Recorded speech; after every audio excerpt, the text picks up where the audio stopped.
Hi friends, welcome back to my channel. I decided to make another video. It's just a little short one today because I'm having a week.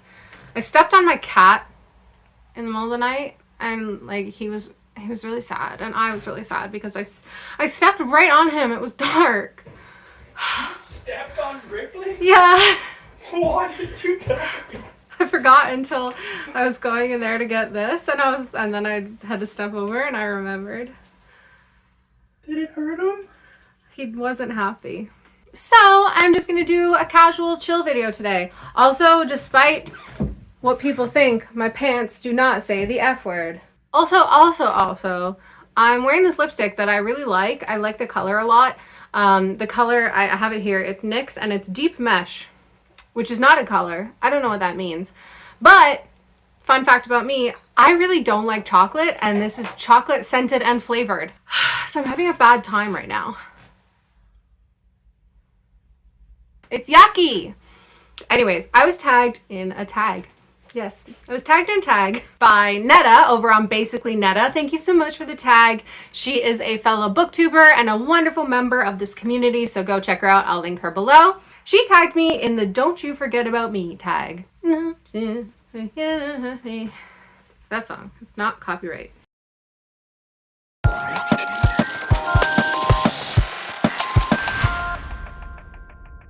It's a pretty short tag. It's only actually 4 prompts and I haven't actually put any thought to them yet so far. So this is gonna be all fresh right off the top of my head, you know? I don't know what's going on with my hair. I'm upset. I'm having a bad day. The first prompt is called Clean Slate. And this is books that you've read that you don't remember anything about. I could put every book I've ever read in this list. I've seen other people talk about it, so I know it's not just me, but when I finish a book, if you ask me the plot, I got nothing. I have nothing for you. I'm just looking at the books behind me. I think I am getting better with this, and the reason for that is because I take more time now to write reviews and to discuss these books with people in like buddy reads and stuff. But if they're just books that I'm reading and then I move on, I have no answers. What's a good one? What's a good example of that? Okay, I think that this prompt does apply better to books that I read prior to Bookstagram. My examples will be the Inheritance Cycle, the Aragon books. I have read all of them. I read them as a kid. I haven't read the new one, Murtagh, yet, but like if you asked me to identify certain plot points from each book, I got nothing. I can picture certain scenes that happened in the Aragon movie. And therefore I know that they happened in the first book, but I don't know if that counts. Same with long series like the Warriors books. Honestly, just any long series I read more than a year ago, I would not be able to tell you the differences between the books, I don't think. Except for like Harry Potter, but that's because I've watched the movies. If it's something that became a movie or a show, I do remember better because I have more of a visual memory. And honestly, anything else is probably a book that I just straight up forget that I've even read. The second prompt, let me grab my notebook, is called Genie's Lamp. Books you wish you could forget. That's an interesting question. People talk all the time about books that if you could read them again for the first time. So I'm wondering if the prompt is that or if it's books that were so bad I wish I could forget they exist, because I have both. I definitely wish I could read The Winter King again for the first time. I loved that. I think it might be my favorite book of the year so far because I read it just a few weeks ago. And then same with Ancillary Justice. So 2 books that I've read pretty recently that were incredible. I wish I could read them again for the first time and have no knowledge of them. I do still have the rest of those series though, so it's not a big issue because I can just keep reading the series. As for books that I just wish I could forget they existed at all, Madam by Phoebe Wynne. I really didn't like it, even though I still have it on my shelf. Vacation by Jackson Costello. Awful book. I have less than a third of my books up in this room with me, so I don't really remember what books I own, which means I've already forgotten that they exist. The third prompt is Forgotten Gems. Books you think need more love. Oh my gosh, so many books need more love. I'm just gonna list a bunch. The Black Tongue Thief by Christopher Buehlman, Kings of the Wild by Nicholas Eames, The Starless Crown by James Rollins, The Navigating Fox by Christopher Rowe, The Death of Jane Lawrence by Caitlin Starling, The Salt Grows Heavy by Cassandra Khaw, The Lies of the Ajungo, I'm so sorry, I'm forgetting the author's name. I'll put it up here. At one point, I would have said The Will of the Many by James Islington, but people have caught up on that, so we're good. Gosh, there are so many books, which is why I have my little series of fantasy, sci-fi, and horror books you've never heard of. And the final prompt is called Forget-Me-Nots, which, fun fact, is my favorite flower. They grow all around my house in the summer. This is books you will always remember. So I love when people say a book changed their brain chemistry. I really connect with that phrase.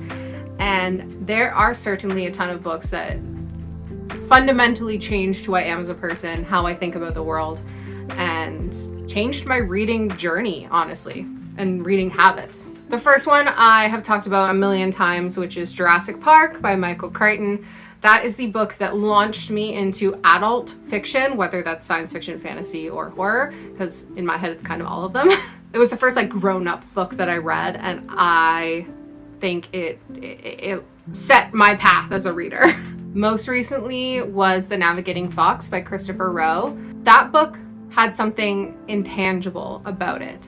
Something I can't really describe, but it was so deeply emotional and important to me. And I wish I could sell you on it, but I don't know how, other than to say it was an incredible book, an incredible journey, and freaking spiritual to read. Other books I won't forget are She Who Became the Sun by Shelley Parker Chan. I guess I'll say that's another one that I think deserves more love. Just go ahead and read it. It really spoke to me about gender.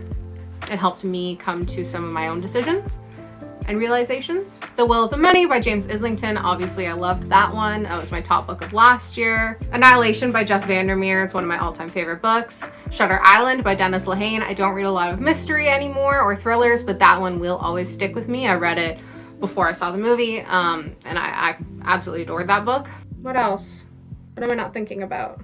Oh my gosh, books from my childhood, like A Wrinkle in Time by Madeleine L'Engle, the Warrior Cats books, all of them, the Children of the Red King series. I do not remember the author's name, but Midnight for Charlie Bone, etc. That was my Harry Potter. Alice in Wonderland, Narnia, Peter Pan, all of those.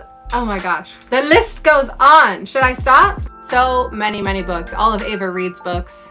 Okay, I need to stop now. I hope that those are books that I'll always remember.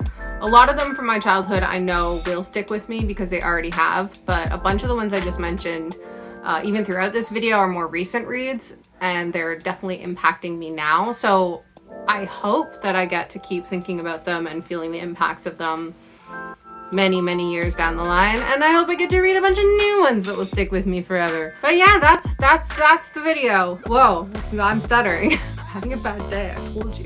I'm not going to tag anyone specifically in this video to do the challenge, just because I didn't think about it beforehand, and I can't really like come up with people's usernames on the fly like that. But before I go, don't forget to like and subscribe and ring the bell icon so you know when I upload new videos. I upload 2 days a week. I love you guys. Goodbye.